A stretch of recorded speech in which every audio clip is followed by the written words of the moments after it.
제가 어느 부흥사가 하는 이야기를 들었는데요. 70년대 우리나라에서 실제로 있었다는 이야기입니다. 실화. 문화와 관계되는 문제. 청춘 남녀가 연애를 해서 결혼을 했는데 신혼 초에 퇴근한 신랑에게 신부가 감자를 삶아줬대. 그러면서 설탕을 넣어줬어요. 감자를 설탕에 찍어 먹으라고. 근데 신랑이 문화 충격을 받았어요. 자기는 태어나서 지금까지 감자를 설탕에 찍어 먹어본 적이 없어요. 그게 문화 충격이 자기는. 자기는 늘 고추장에 찍어 먹었거든. 그래서 신부에게 정중히 이야기했어요. 고추장을 좀 달라고. 우리는 이 감자는 고추장에 찍어 먹어야 이 제맛이 난다고.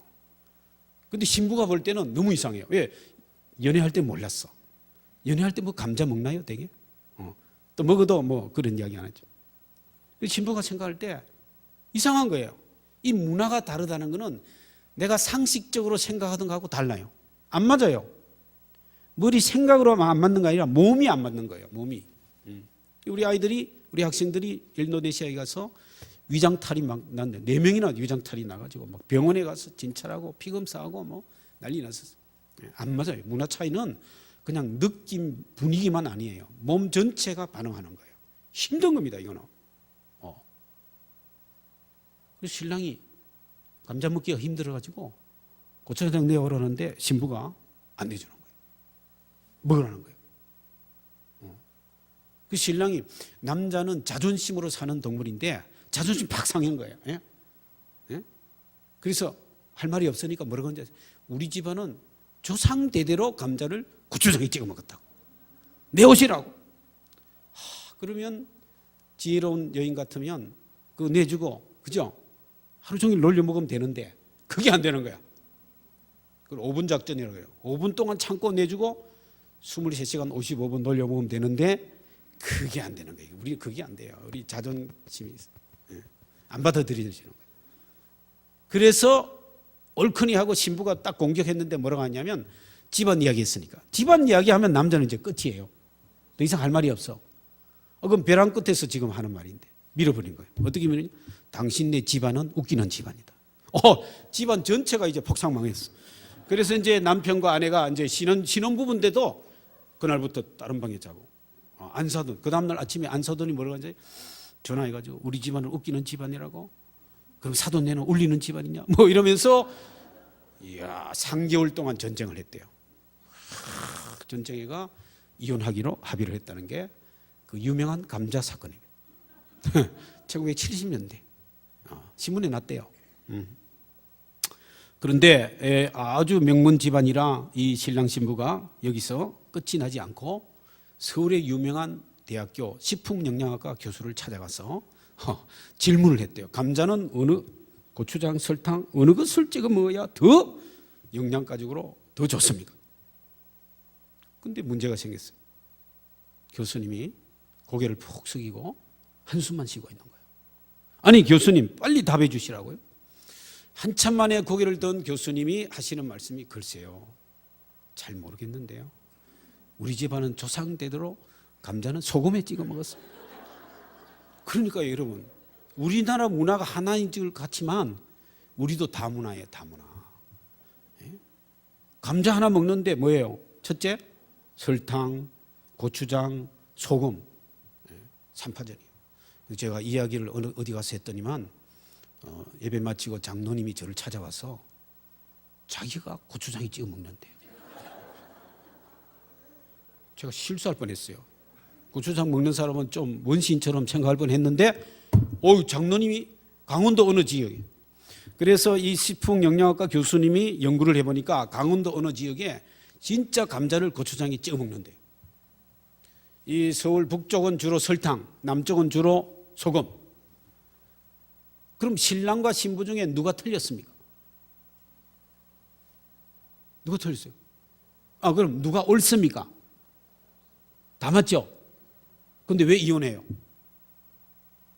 나를 기준으로, 내 중심으로 문화를 볼 때 문화가 다르면 틀렸다고 생각하는 거예요, 우리는. 그렇지 않습니까, 여러분? 생활 방식, 성격이 좀 다르면 네가 틀렸고 내가 맞다는 거죠. 그래서 어떻게 그래요? 내 식으로 바꾸려고 그래. 따라와. 응? 응? 조상 대대로 뭐 묻는다 해도 소용없어. 무슨 이유를 대도 소용없어요. 따라와. 이게 뭐예요? 자문화 중심주의라고 합니다.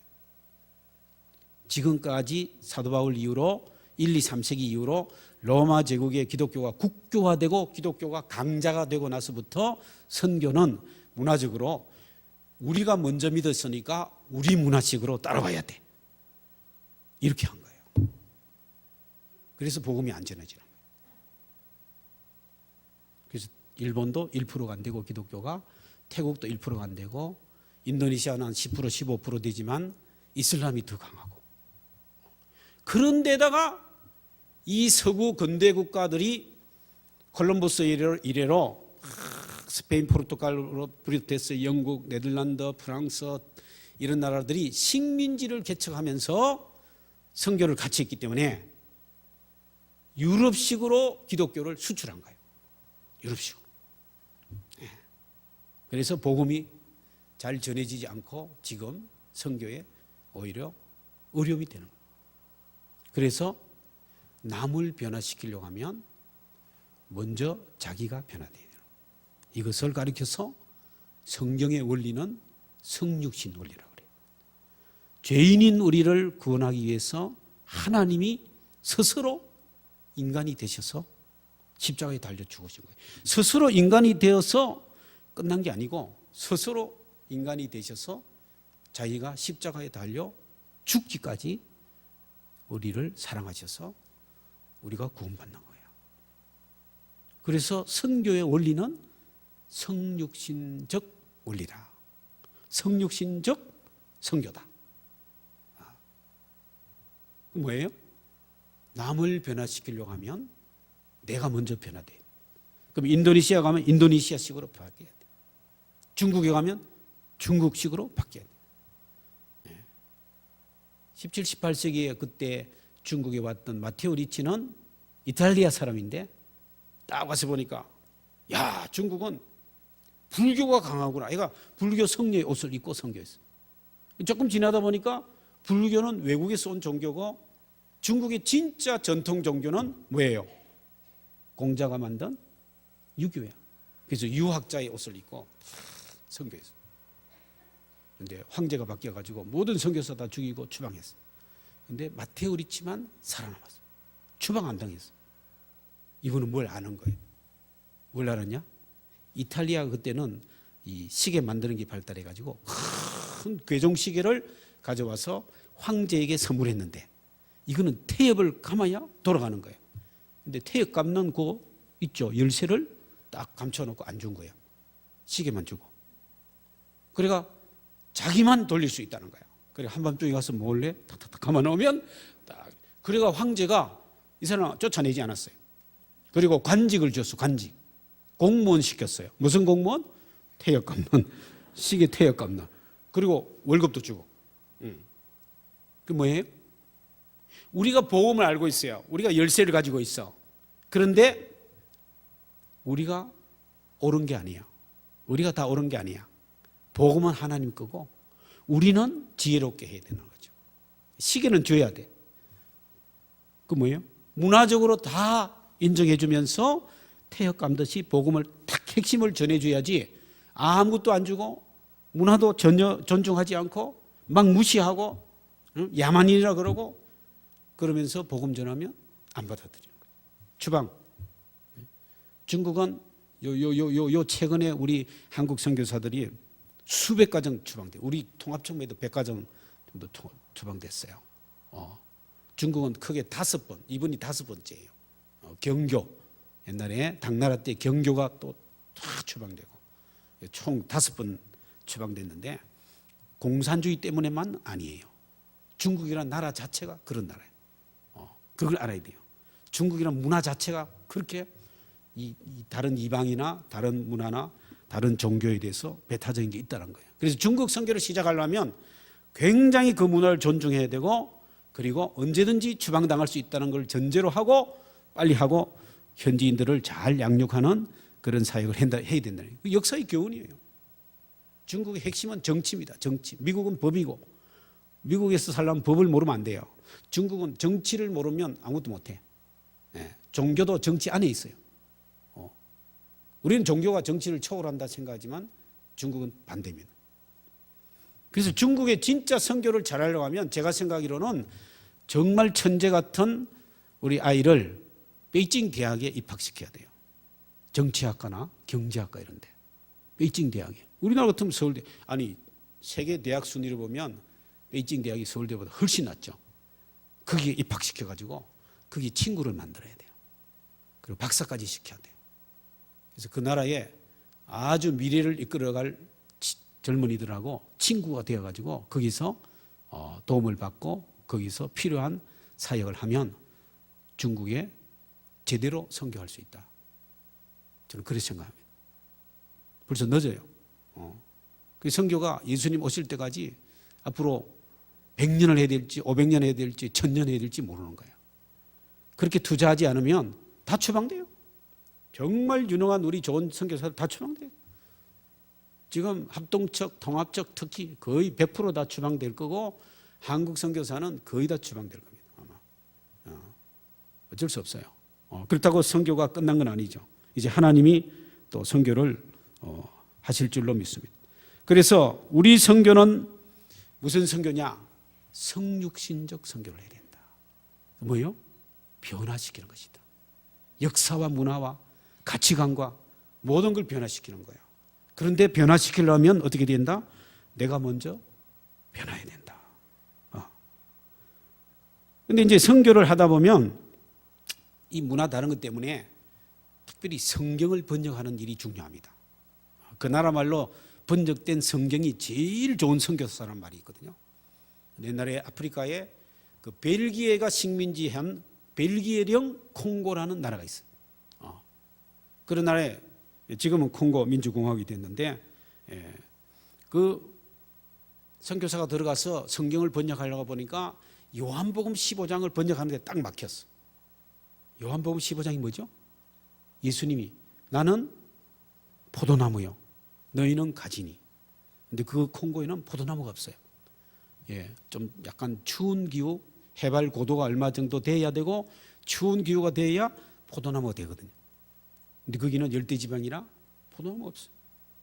그래서 나는 포도나무요? 몰라 사람들이.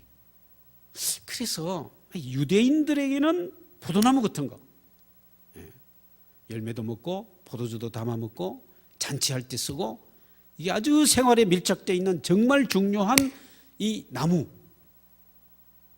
형식은 다르지만 내용은 같은 거, 기능이 같은 거를 찾아보자. 찾아봤더니만 콩고 사람에게는 지측에 깔린 게 있어요. 열매도 먹어요. 그걸 볶아가 우려서 먹으면 엄청 맛있는 그 뭘까요? 커피예요, 커피. 그래서 옳거니 형식은 이쪽 형식은 유대 땅에서는 뭐요? 포도나무. 이쪽 땅에서는 콩고에서는 커피나무. 그래서 이제 성경 번역을 나는 커피나무요 너희는 가지니. 너희가 내 안에 있고 내가 너희 안에 있으면. 이러니까 콩고 사람이 너무 좋아하는 거예요.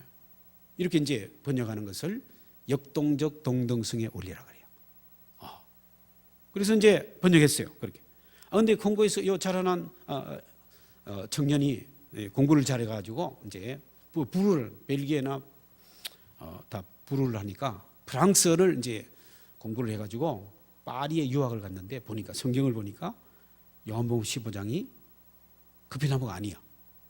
쏘았다. 그리고 난리가 났어요. 실제로. 아니 포도나무잖아.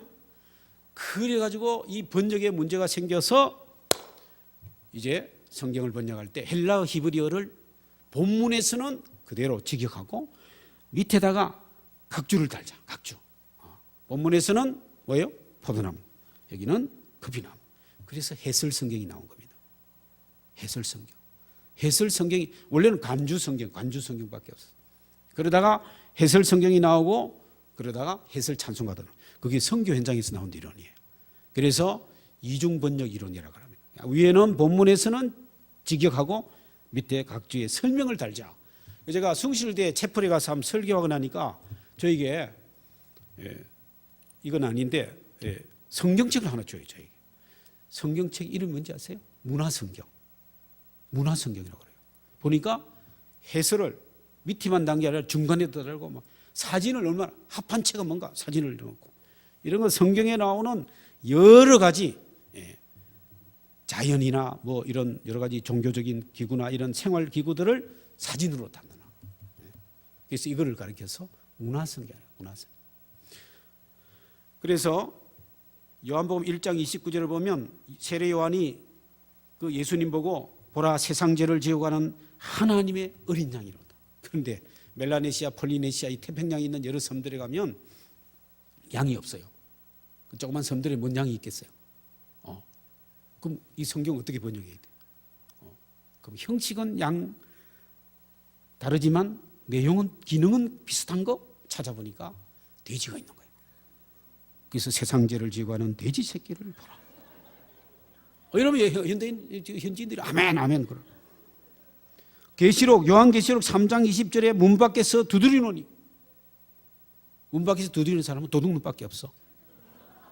그럼 어떻게 해요? 원래 문이 없어. 우리 조선시대에도 가난한 서민들은 문이 없어요. 사대부들이나 문이 있지. 그리고 문 놓고 하는 문화가 아니야 우리는. 그러면 그 현지인들은 문 두드리고 울타리 두드리는 사람은 도둑문밖에 없어. 그럼 어떻게 번역해야 돼요? 문 밖에서 헛기침을 하노니. 이래야 성경이 이제 예수님이 되는 거예요. 이런 식으로 이 성경 번역으로부터 복음을 전하는데 우리는 아무리 잘 전한다 해도 듣는 사람이 듣는 귀에는 이 오해되는 수가 많이 있다는 거예요. 그래서 우리가 성육신 해야 되는 거죠. 성경 번역하는데도 성육신적으로 해야 되는 거예요. 그게 뭐예요? 결국은 현지인들을 사랑하지 않으면 그게 안 됩니다. 안 받아들여져요. 우리 어머니들, 권사님, 우리 어머니들 참 훌륭한 것은 대개 남편이 잘 안 되는 것은 성육신적으로 안 돼.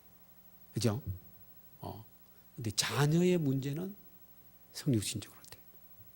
자녀를 위해서는 그 탕자의 아버지처럼 끝까지 참고 그 아들, 딸들을 위해서 여러분 어머니들이 아버지들도 그런 분이 있지만 자기를 비우는 거예요. 그죠?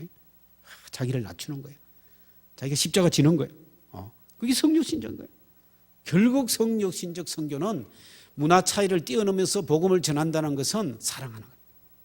요한복음 3장 16절에 뭐라고 했어요? 하나님이 세상을 이처럼 사랑하사 독생자를. 성육신의 원리는 사랑의 원리예요. 제가 언젠가 인터넷에 이렇게 검색하다 보니까 기가 막힌 이야기가 또. 여러분 아는 분은 알 거예요. 알아도 괜찮아요. 복습해도 되니까. 초딩이 뭔지 아시죠? 초딩. 초등학생 5학년인가 되는 아이가 얘가 교회 다니는 애예요. 그런데 자기가 담력을 키우기 위해서 심심하면 공동묘지를 찾아가는 애예요.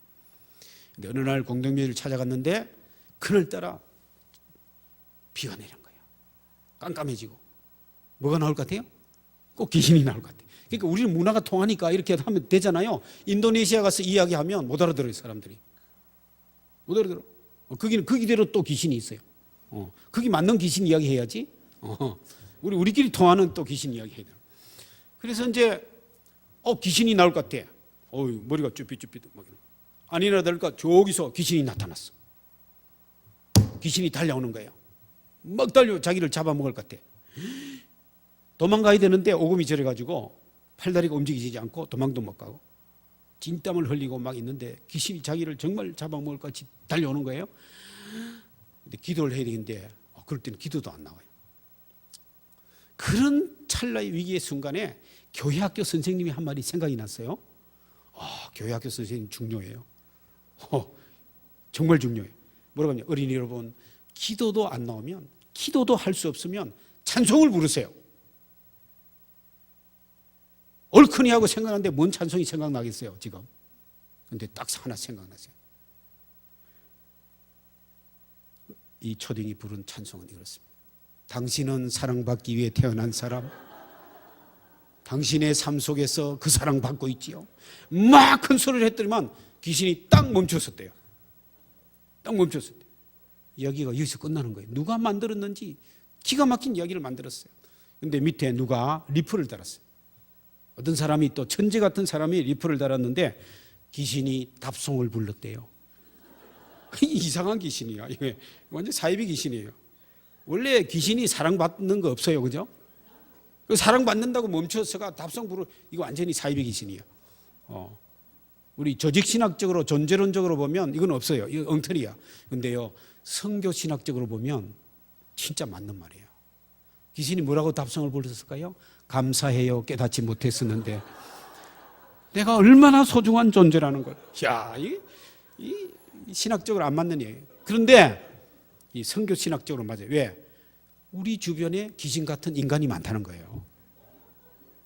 해코지하고, 남을 못 살게 굴고, 자기도 못 되면서 남을 못 살게 하는 이 귀신 같은 인간들이 너무 많다는 거예요. 지금. 여러분 그렇지 않습니까?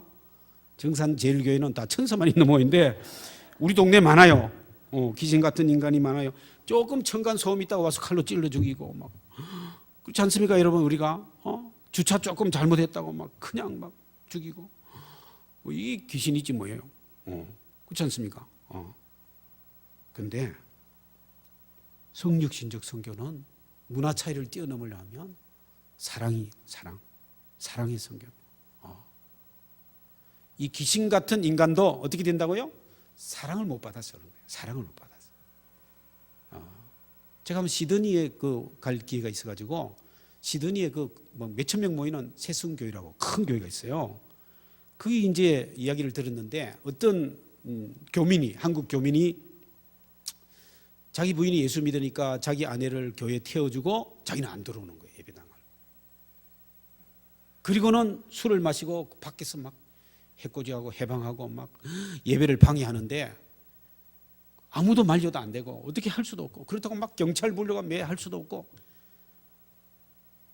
어느 날 그걸 그렇게 지나는데 나이 좀 지긋한 장로님이 탁 나와가지고 그분을 그냥 끌어안았대요. 아무 말도 안 하고 탁 끌어안아가지고 이렇게 떠 있으니까 눈물을 흘리면서 변화가 일어났대요. 뭐예요? 사랑받지 못해요. 사랑받지 못해서 이상한 짓 하는 거예요. 교회에서 아니면 여러분 공동체에서 아니면 구역이나 이런 데서 뭔가 이상한 짓 하면 다른 거 없어요. 사랑하면 변화가 일어난다는 겁니다. 그게 하나님 원리예요. 하나님이 세상을 이처럼 사랑하사 독생자를 주셨어요. 여러분은 다른 귀신 같은 존재에게 독생자 안 줘도 돼요. 따뜻한 말 한마디, 선물, 사랑을 베풀면 그 사람이 변화될 줄로 믿습니다. 여러분이 이제 해외 선교사로 가지 않는다 할지라도 여러분이 사는 이 지역사회에서 아파트에서 경비원 아저씨들에게 늘 수고한다고 격려하고 자그마한 선물이라도 하고 이렇게 따뜻하게 하고 또 이웃들에게 따뜻하게 하고 그러면 여러분도 성육신적 선교를 하게 될 것이고 바울처럼 유대인인데 이방인처럼 자유인인데 노예처럼 종처럼 된 것은 오늘 성경은 뭐 같이 된 것은 뭐 같이 된 것 율법이 없는 사람이 없는 자 같이 된 것은 있는 자에게는 있는 자가 뭐 같이 된 것은 이게 뭐예요? 성육신적 원리예요. 성육신적 원리. 이게 사랑의 원리입니다. 우리 정산제일교회 여러분 모든 분들은 성도 간에 더욱더 사랑하고 더욱더 여러 사람에게 복음을 전하는 복음을 참여하는 여러분들 바울처럼 여러 사람에게 그래서 문화적 카멜레온이 되라. 이 사람이 이렇게 이 사람이 이렇게 좀 모자란 사람은 나도 모자란 사람처럼 해야 되는 거예요. 그렇게 해서 여러분이 하나님의 선교에 참여하게 될 줄로 믿습니다.